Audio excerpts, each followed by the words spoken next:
All right, spiritual TikTok, let's play a little game. Because some of y'all out here be quoting Pinterest like it's scripture.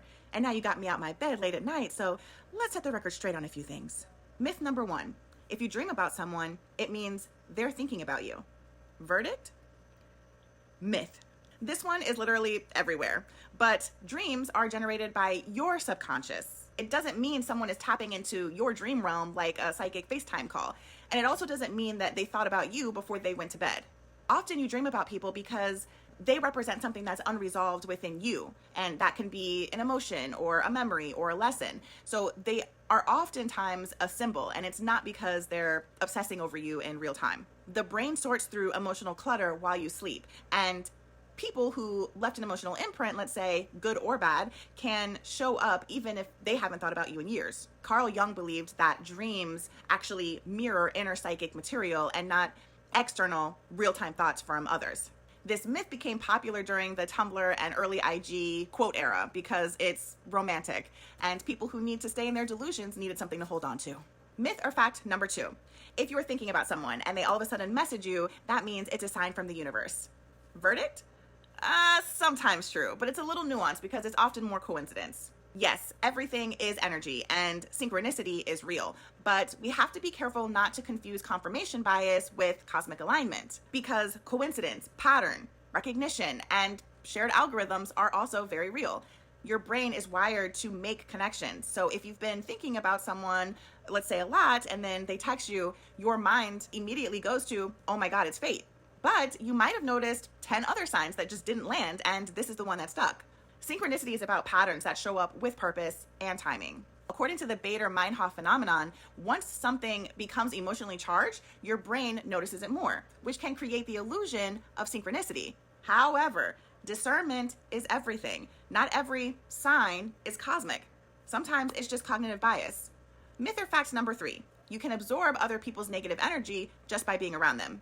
The verdict?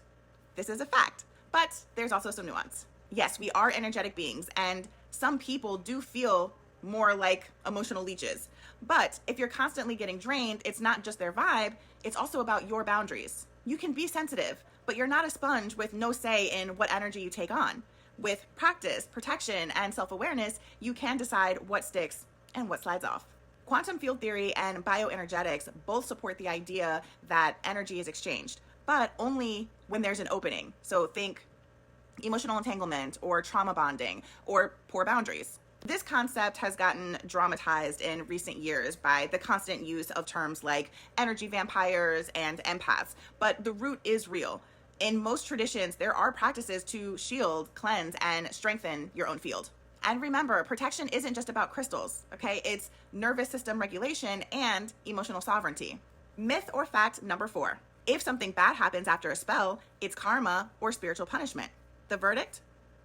This is a myth. This one in particular is rooted in fear-based belief systems, and it's often a carryover from religious indoctrination, right? If I do something wrong, I'll be punished. But magic isn't a boomerang unless you believe it is. This is a belief, not a law, and I can't stress that enough. Magic is not universal, it's cultural. Not every inconvenience is spiritual backlash.